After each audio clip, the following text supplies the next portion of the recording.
நாம மத்தவங்களை பார்த்து போட்டியோ பொறாமையோ பட தேவையில்லை. நம்மளுடைய வேலையை நம்ம கரெக்டா செஞ்சாலே நமக்கான இடம் நமக்காக எப்பவுமே வெயிட் பண்ணும்.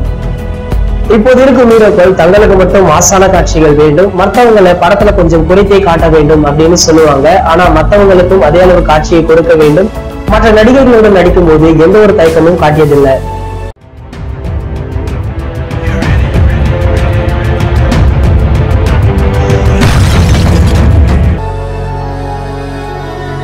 எவ்ரி வீக் இனிமே தலை போல வரும் ஷோவை நாங்க அப்லோட் பண்ணிடுவோம். Don't miss it.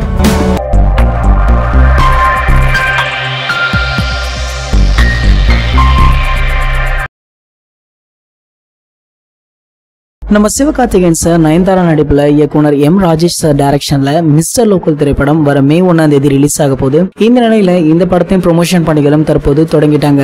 இந்த நிலையில இந்த படம் குறித்து அளித்த பேட்டி ஒன்றில் எம் ராஜேஷ் சொல்லியிருப்பதாவது, மிஸ்டர் லோக்கல் படத்தின் கதையை சிவகார்த்திகேயனிடம் சொன்னதும் அவர் கேட்ட முதல் கேள்வியை படத்துக்கு நாயகி யாரு அப்படின்னு தான் கேட்டாராம். இந்த கதாபாத்திரத்திற்கு நயன்தாரா பொருத்தமாக இருப்பாங்க அப்படின்னு சிவகார்த்திகேயனும் சொல்லியிருக்காரு. நம்ம எம் ராஜேஷும் அதே முடிவில் இருந்ததால ரெண்டு பேருடைய முடிவும் ஒத்து போனதால இந்த படத்திற்கு நயன்தாராவே கமிட் ஆகி இருக்காங்க. சிவா மனசுல சக்தி படத்தை மாசாக செய்தா எப்படி இருக்குமோ அந்த படம் தான் மிஸ்டர் லோக்கலாம். அதனால இந்த படத்தை MSM 2.0 அப்படின்னு கூட சொல்லலாம் அப்படின்னு ராஜேஷ் சொல்லியிருக்காரு.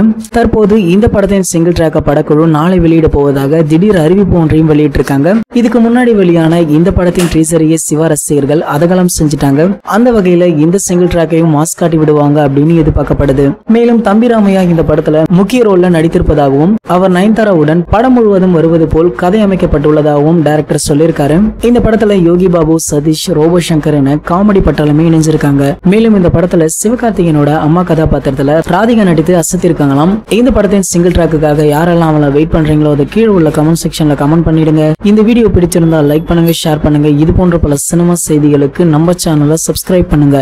மேலும் அப்டேட்டை மிஸ் பண்ணாம பார்க்க பக்கத்துல உள்ள பெல் ஐக்கானை கிளிக் பண்ணுங்க.